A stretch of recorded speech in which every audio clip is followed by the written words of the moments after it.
Beginilah firman Tuhan Allah. Aku menghendaki supaya engkau membagi-bagikan rotimu kepada orang yang lapar dan membawa ke rumahmu orang-orang miskin yang tak punya rumah. Dan apabila engkau melihat orang telanjang, supaya engkau memberi dia pakaian dan tidak menyembunyikan diri terhadap saudaramu sendiri. Selanjutnya dikatakan begini, pada waktu itulah terangmu akan merekah laksana fajar dan luka-lukamu akan pulih dengan segera. Pada waktu itulah terangmu akan merekah laksana fajar dan luka-lukamu akan pulih dengan segera. Mama, saudara-saudara yang terkasih, pada waktu kita membantu sesama yang sedang susah, pada waktu kita dengan rela hati menolong sesama yang sedang berada dalam situasi sulit dan kehausan hidup, pada waktu kita tanpa hitung-hitungan menyerahkan sebagian dari harta milik kita untuk biaya pengobatan rumah sakit mungkin sesama kita yang sedang sakit, pada saat-saat itulah terangmu akan merekah laksana fajar dan luka-lukamu akan pulih dengan segera. Pada saat-saat itulah terang kita yang nyata dalam perbuatan-perbuatan kita tadi terpancar dan menerangi sesama di sekitar kita. Pada saat yang sama, luka-luka oleh karena dosa, oleh karena kesalahan kita, Tuhan sendiri pulihkan kembali. Saudara-saudari terkasih, itulah yang terjadi sebagaimana Nabi Yesaya katakan dan mesti kita yakini. Pertanyaannya, apakah yang terjadi apabila orang tidak sanggup membantu, tidak sanggup menolong sesamanya yang kesusahan? Apa yang terjadi apabila bahkan orang atau seorang dari pengikut Kristus justru membuat hal yang merugikan, hal yang menyengsarakan orang lain?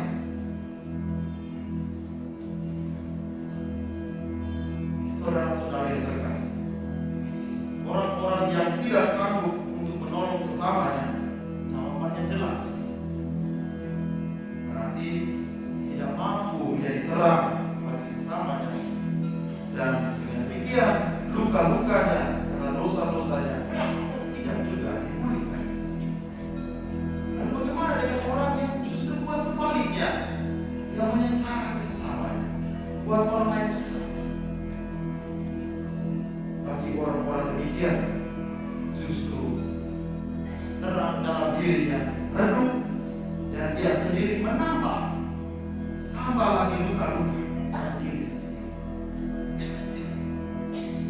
Maka ada pepatah dari orang-orang yang katakan begini, kalau tidak sanggup membuat orang lain bahagia, sekurang-kurangnya keberadaan kita dalam kebersamaan itu tidak membuat orang lain susah, tidak membuat orang lain sengsara karena ulah kita. Kalau tidak sanggup membuat orang lain bahagia, sekurang-kurangnya keberadaan kita dalam kebersamaan dengan yang lain tidak membuat sesama atau orang lain susah, tidak membuat orang lain sengsara karena ulah kita. Itu pesan pertama dari bacaan tadi dari Bapak Yesaya. Lalu dari bacaan kedua, surat Rasul Paulus kepada jemaat di Korintus. Rasul Paulus meminta kita supaya beriman. Iman kita pada Tuhan mesti berdasarkan pada keyakinan yang utuh, yang kokoh akan kekuatan Roh-Nya yang kudus, akan kekuatan Allah. Ini lebih pada refleksi Rasul Paulus, sehingga dia bilang, baiklah ajaran maupun pemberitahan itu tidak disampaikan dengan kata-kata hikmat yang meyakinkan, melainkan dengan keyakinan akan kekuatan Roh, supaya imanmu jangan bergantung pada hikmat manusia, tetapi pada kekuatan Allah. Ini refleksi Rasul Paulus, karena orang puji-puji dia, karena bahkan egois. dia bilang, jangan bergantung pada hikmat manusia, tetapi pada kekuatan Allah. Iman kita mesti demikian. Jangan bergantung pada hikmat manusia. Karena apa? Karena kekuatan Allah itu tetap selamanya. Karena kekuatan Allah itu tetap selamanya. Tetapi kehikmatan kata-kata manusia itu dapat berubah. Hikmat manusia itu dapat berubah. Dan kekuatan Allah tetap selamanya. Maka dari itu Rasul Paulus ingatkan kita semua supaya iman kita iman yang benar pada Allah. Kalau kita puji orang, oke. Tapi ingat, iman saya bukan pada pribadi manusia, tapi pada siapa pertama? Pada Allah. Dengan demikian, iman kita tetap teguh, kokoh. Meski perbuatan manusia yang kita alami, perbuatan sesama manusia yang kita rasakan sehari-hari, mungkin banyak yang buat kita stres, mungkin banyak yang bikin kita jengkel, kita frustrasi dan lain-lain. Yang pertama, iman kita pada Allah, bukan pada manusia. Iman kita pada sabdanya, bukan pada kata-kata manusia. Itu pesan yang bagus sekali bagi kita yang Rasul Paulus sampaikan kepada kita.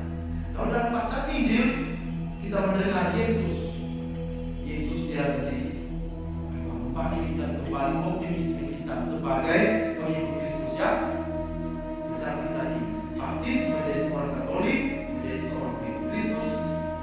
Kita hari ini Yesus kasih buat kita. Yesus beri kita optimisme. Optimisme apa itu? Yesus bilang begini, kamu adalah garam dunia. Jika garam itu menjadi tawar, dengan apa kalian diasingkan? Tidak ada gunanya lagi selain dibuang dan diinjak-injak orang. Kamu adalah terang dunia. Kota yang terletak di atas gunung tidak mungkin tersembunyi. Pertama, saudara-saudara yang terkasih, kita harus punya optimisme. Setiap kita, siapapun kita, saya imam, saya bapak keluarga, saya mama keluarga, saya anak-anak dalam rumah, saya dipanggil untuk menjadi garam dunia dan terang dunia. Harus yakin, garam dunia dan jadi terang dunia. Dunia itu pertama-tama mulai dari diri kita sendiri. Dunia paling kecil itu diri kita sendiri. Berarti kita mesti pertama-tama saya mesti menjadi terang bagi diriku sendiri. Saya mesti menjadi garam bagi diriku sendiri. Selanjutnya, dunia itu kemudian terbentuk dalam keberadaan saya di dalam keluarga kita. Itu dunia yang paling kecil. Dunia paling kecil yang berikutnya itu adalah keluarga kita masing-masing. Keberadaan saya sebagai bapak, keberadaan saya sebagai mama, keberadaan saya sebagai anak, keberadaan saya sebagai opa, sebagai oma, keberadaan saya sebagai suami, sebagai istri, mesti menjadi garam. Mesti menjadi garam dalam keluarga. Mesti menjadi garam yang memberi rasa enak.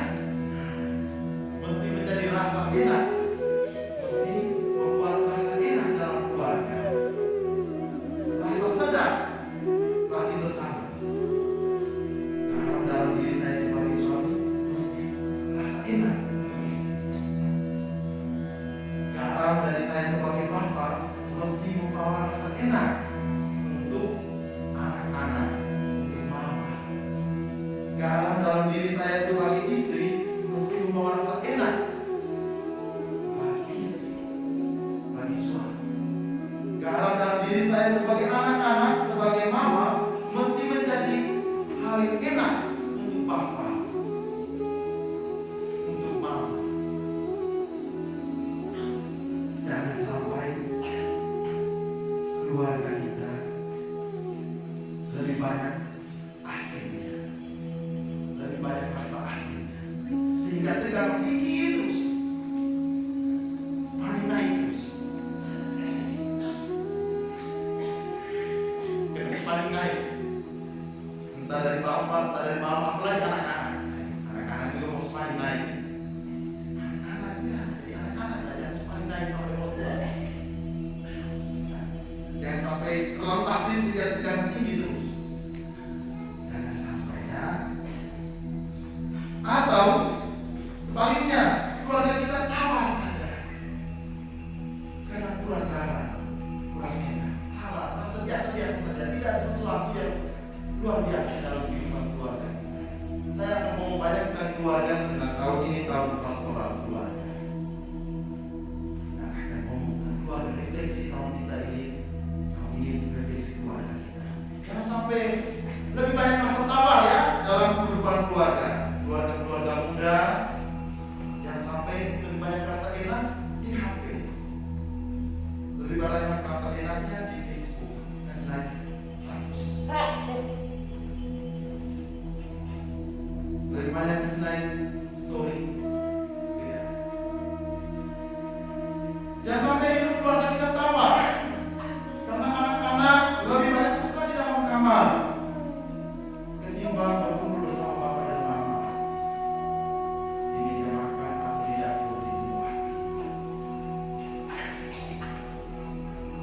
Jangan sampai hidup kita dan keluarga kita selesai. Tapi apapun kita harus menjadi garam dunia yang memberi rasa enak, rasa sedap dalam kehidupan bersama di tengah hidup bersama mulai dari keluarga kita.